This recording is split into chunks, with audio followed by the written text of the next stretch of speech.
In this part of my interview with Exodus, part two, we get into a few specific topic areas. Primarily, we look at the recent LFR ban, and we also talk about sort of bigger picture issues related to consequences, dilemmas, or lack thereof, and also ethics surrounding guilds abusing or manipulating exploits in order to maintain their position in the race, and whether or not there really needs to be an ethical debate or concern over these types of behaviours, and whether it's really anyone's business what guilds do in and outside, especially if you're a spectator and observer on the sidelines. I would say that for some listeners, this may seem a bit of a provocative and challenging topic area to listen to. You may not agree with what some of the members of Exis were saying, but I do have to say that it was nice to hear a very open and at times opinionated discussion, an unapologetic discussion, where I hopefully we can get into some of the deeper issues as we continue to explore how this affects guilds.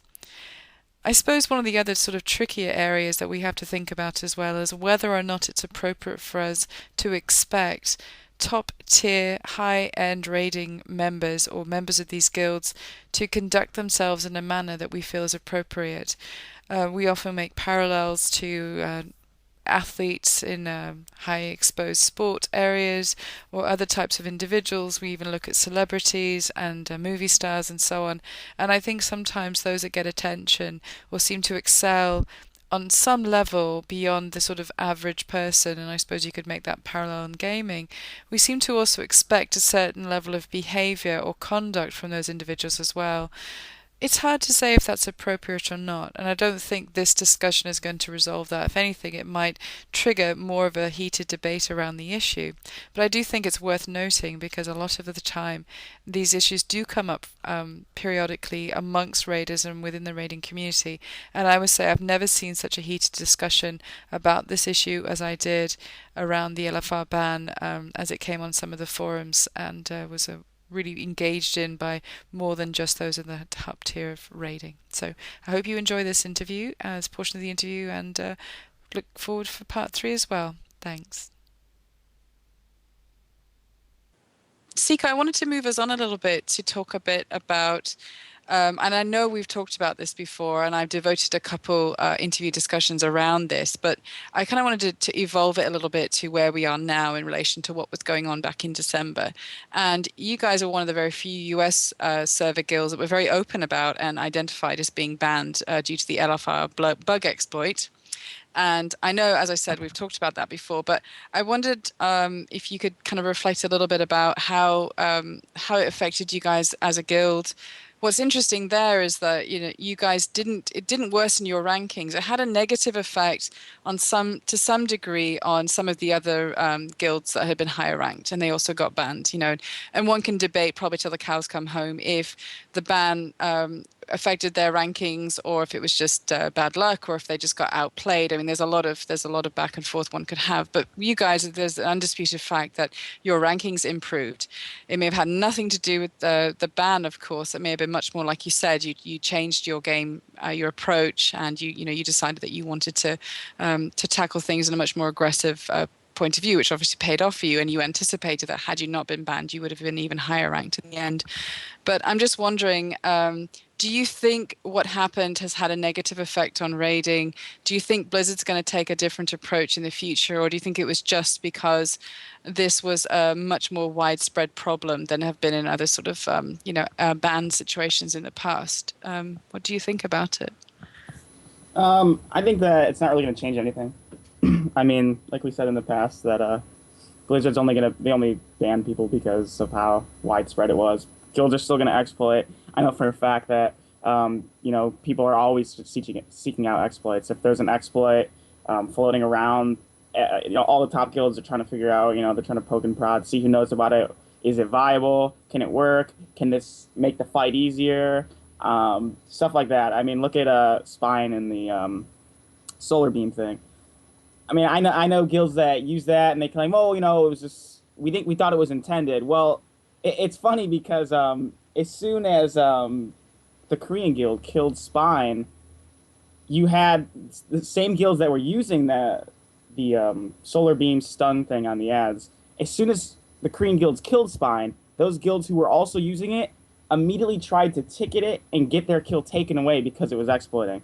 It's like that mentality. Like these guilds will all play the face, like, oh, we're sorry, we didn't exploit. We have we're in the light, whatever. But as soon as another guild will kill it, they'll immediately try to get whatever that guild did taken away because they want to be higher in the ranks, and that's all it boils down to. They want to be higher in the ranks. These guilds, the guilds that didn't exploit in the U.S., they didn't even need to exploit because they ran 68 LFRs. So there was everyone in their raid had everything they needed, so they didn't exploit. We didn't run 65 LFRs, so we did this exploit for like a night, and then we got banned. But our philosophy behind rating this tier was motivation, and since we got banned, it sucked, and everyone was kind of pissed, and we took off work. But we realized that all that matters is WoW progress, so we just made a 10-man of 10 really good people that weren't banned, got to the front page of WoW progress, like #1 on WoW progress, and I mean that was all that really mattered for us because we know that being there, we can get back to Spine on 25-man, kill 25-man Spine before other guilds, and our rank isn't gonna get hurt because of it. We're still gonna get all the apps that we would because we're on the front page. We're still gonna make waves because of our. That's why we make silly posts like world first Ultraxion. Like we know 10-man doesn't matter, but since we make those posts, it gets people angry. People go to our site. We get apps. Like that's how we keep ourselves. That's how we remain positive while still getting banned. And that's just what we do. Like we're not going to make a public apology. Like we're sorry to all our fans and supporters. Like we just play. We know that in the end, all that matters is your rank at the end of the tier, and that's all we play for. So it. Yeah. No, that's interesting. I suppose on some level one could argue that yes, perhaps there is on that sort of very base level, the ranking is all that matters. But I do think on some level, some guilds do take their reputation seriously. And, I know we joked about it recently, Cika, but, there's been that joke about, I've been dubbing you guys the bad boys of raiding. And I obviously that's a bit extreme, and I'm not trying to suggest that there's good and bad guys in raiding, but I do think that you guys have had a bit of a history because what also happened during tier 13, and I wanted to ask you about was you switched to another server. And as I understand it, was due to low population. It was difficult to get access to some resources on your server, so you switched to another server. But some claimed it was also to take advantage of a reset of the raid instance because you can do that. It was a bug or a feature, whatever you want to call it. Now, I'd like you to sort of settle that for me. What was the reason that you guys switched servers during tier 13 after the ban? Well, there's two reasons why we switched servers. So the first reason is that our server sucks and we wanted to switch servers forever. We tried to switch servers a while ago, but we were going to wait for guild transfers to come out. So guild transfers came out, and we still weren't sure, when we were going to switch servers. We had it in mind eventually. Then this tier came out, and we have a problem because for Spine, what most guilds did, I'm pretty sure every guild did this. So it's mandatory that for Spine, everyone in your raid needed epic gems in all their slots for Spine. It was that tight of a DPS race. So we enforced that everyone in our guild has to have epic gems in every slot. But on our server, we're the only guild doing Dragon Soul. So there's no epic gems other than the ones we already have. And we ran into a problem where we have 1 million gold sitting in our G Bank. People have millions of gold that they could just spend on epic gems and give to people, but we don't have any in our auction house. So that's reason one, and kind of one with the thing with the crappy server. So another thing is we heard from a friend that when you transferred over from a different BG, it resets your lockout. Now we didn't know about this until Yoon, which he'll talk about it in after me. He transferred over from Rebellion. He told you how his guild broke up. Transferred to our server, his reset lockout. So we figured, well, we cleared. We're going to transfer anyway because we need epic gems for Spine. So regardless of what we're going to do, we're going to transfer. If we get an extra lockout, we'll use the extra lockout. And we transferred and did. I mean, we're not going to transfer and say, hey, we could get an extra lockout. Let's not do it. So we did it, and then we ticketed Blizzard, and they fixed it. So, yeah, we got an extra lockout. It's not like we intended. I mean, if we really wanted more lockouts, we could have just kept transferring over and over and over and over and just got every single piece of loot if we really wanted to. But I mean, Okay. we took the Hmm. extra lockout, and we see it as, we got banned for a week. There's our week extra gear. So that's my take on it. Whatever, you can hate us for it if you want, but we caught up to all the other guilds that weren't banned on loot. Okay. Um, did that, what do you think? Is that, can you confirm that, Uh, Namas? yes. When I joined, and they were talking about the whole, and this has nothing to do with the, oh, let's server transfer so we can make up for the ban. That was the conversation was never like that at all. And I actually suggest to go back to Cho'Gall because all my tune plus all the rebellion people joined. I would say 6 or 7, and their alts and all their goals are in Cho'Gall already, and we know Cho'Gall is a pretty popular server. So it's more the suggestion that, hey, since you guys are actually literally farming every night for fish fist or flask or things like that, it's like, why do you guys do that when when you come to Cho'Gall, I'll provide everything you guys ever need.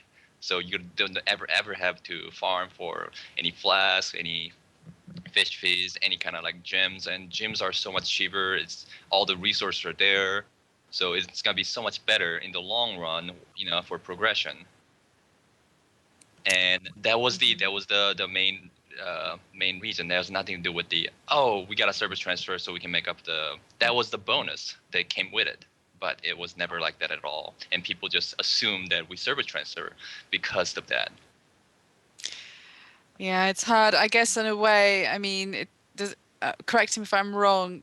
Have you guys just kind of accepted, Vuru, that you have kind of that this is the way things work, and that you're not going to apologize if you decide as a group that you're going to do things a certain way, It doesn't damn the matter. outcome? Or It is does, am I being a bit of an overreactor here? Yeah, I mean, it doesn't matter what we say; they're gonna see Mm, it as whatever they want to say, how they want to see it. So we just gave up explaining why we did it. right. So Uh, Vuru, yeah, I'm sorry. Please add as well. What do you think about that? I definitely don't think we have anything to apologize for. I mean, I play the game to have fun and progress with the people I enjoy. I don't really need to answer myself or answer for my, actions or explain myself or what we do to other people when really it doesn't concern them. Unless you're in one of the top 10 guilds on Earth, top 20 guilds on Earth, you shouldn't really be concerned about what the other people do, at least in my opinion, because, it really doesn't affect your direct rankings. Um, that and like Cika said, I definitely think that we basically caught up for the week of loot that we missed by paying for it. So we basically paid for what Blood Legion and Vodka got to take advantage of. And in my opinion, I think it's kind of crappy that we had to do that, but we basically had to pay for it because Blizzard tried to set the precedence that if we are going to spend a ton of time on the game and we were all to have 9 fully geared raiding ults and we could do 6 normal modes on the first week and 80 looking for raids by splitting up the main raiders, then we could have done what they did legally. But instead we just took advantage of a bug. I personally had nothing to do with it. I wasn't banned the first week. But it's just that basically they're trying to say that skill isn't as important as time invested in the game. And I think that for the top tier of rating and being a high-end guild, it's definitely a lot of time input into the game, but I don't think it should be the end-all be-all. I think that it should be based on skill first and foremost, and obviously strategies should be first and foremost. I think Kin Raiders did an amazing job on their strategies, and that's what ultimately got them the success. But I don't like that Blizzard's trying to say that they basically did the exact same thing that we did, only they did it by being able to have such a large rating roster simply due to the alts and the fact that it's required to have so many alts that are fully geared. And that's just not something I'm willing or wanting to do. Mm. So, Iapeto, let me ask you a hypothetical question. Next expansion, next tier, you guys are faced with another sort of semi-gray area where it could be a potential exploit or it could be creative use of game mechanics, call it what you will. Do you think you guys as a guild would kind of be able to make a decision as a group and kind of move forward with that, even if it might potentially mean another ban? Or, do you think that you'll be a little bit more careful next time? Well, I think whatever we decide, our great leadership will decide just absolute, we're doing it or we're not doing it. But I think that the whole overall guild discussion will be, is this exploit going to be known to a lot of people, or is it just like something we found out and not a lot of people are going to know? Because if it's not popular, if it's not being posted on the WoW forums all the time, and other, casual guilds are doing it or thinking about it or crying about it, then I don't think we're going to have really any repercussions from it. Because I think the LFR bans were just overreacted because everyone was saying, "Oh my God, this is multiple loot in 1 week. This is so heinous. I want to quit." And they 8-day banned for it, whereas before they've only banned for 3 days for things that are I would consider worse than the LFR exploit. So I think that if it's just very kind of private, not really known, I think we would do it, and I think we'd risk the ban. And I don't really think we would get one, but that's just me.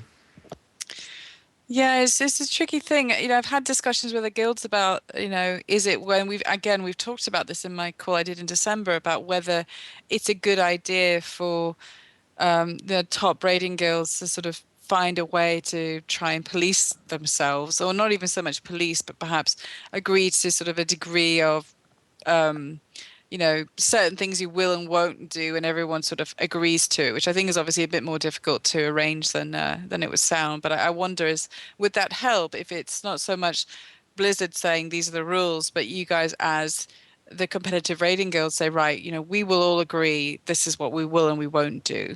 Do you think that that would even be possible amongst raiding guilds, or do you think we're all just too different to be able to even set that up in place and abide by it? I don't think that's ever going to happen, just because you have a whole bunch of guilds that are saying that they're not going to do this. So then, if you are a guild that does that and you get an advantage because of it, and you're ahead of all the others, like why wouldn't you take advantage of what you can? That's just I'd rather be ahead than behind. Interesting. I suppose it's one of those things where, the various points of view about competition and the way that we approach, competition is kind of it defines us as a community, I would say. And also we are really sort of a very young and fledgling sort of community. So a lot of what we do and don't do, I think is often dictated as well by how we view the experience of raiding, how we view the experience of playing, and how seriously we take it, and what even seriousness means, in light of raiding. For some, it's probably more an issue of it feels a bit more like this is my serious avocation, more than just a hobby, more than just a bit of a lark with some mates. It's a bit more serious than that. And for others, it's just, as you said, it's just where I prefer to spend my fun time and just sort of mess around a bit. So I suppose it depends on the degree to which we sort of the weight on which we place on the activities that we do as raiders, and how seriously we want it to be taken, I suppose, by those outside of that top tier of raiders. Interesting to see how that will play out. So, well, one last thing I wanted to ask about all this fun bug and ban issues is, you guys are not completely, as a guild, I should say, not in the individuals, but I know Cika can talk about this, but as a guild, you're not unfamiliar with the experience of being banned. There was the good old Yogg-Saron ban that took place some time ago. And I wondered if you could just talk, is that really where your reputation got put in place, or is there really no reputation? I mean, does Exodus have a reputation that you know of as being bad boys, or sort of having a particular slant towards the raiding atmosphere? And was it started during that Yogg-Saron ban? And what do you have to say about what happened back then, Cika? I don't really know if we have a reputation. I mean, we kind of just joke around, and when we'll get people on Mumble that like recruits, and we'll just tell them, you don't want to join. We'll just screw around with them and be like, we're gonna exploit everything, and it's just funny. Like it's just a joke. It's not really like people don't. I don't think we've had any people that didn't app to our guild or were thinking about apping, but they thought we exploited. They exploited, so we didn't app. I don't know. People just look at the rankings. So at the end of the day, they look at the rankings, and that's where they put their apps. They go, okay, I'm gonna quit my guild and I'm gonna go to a new guild. Let me open WoW Progress. Let me look at filter by US. Let me see who's the top 3, and then I'll put my apps in the order of their rank. So I'll send one the Blood Legion, I'll send one the Exodus, I'll send one the Vodka. That's pretty much what people do. So they're not going to say, well, I'm going to pass over Exodus because of that Yogg-Saron thing. So, I mean, I don't really think we have a reputation talking about the Yogg-Saron thing. I think the reason why it was so kind of widespread is because we didn't handle it like Paragon or Method or how Blood Legion, how these guilds handle exploiting something. So when they exploit something, it's all, we're so sorry, we shouldn't have done this. We didn't mean to.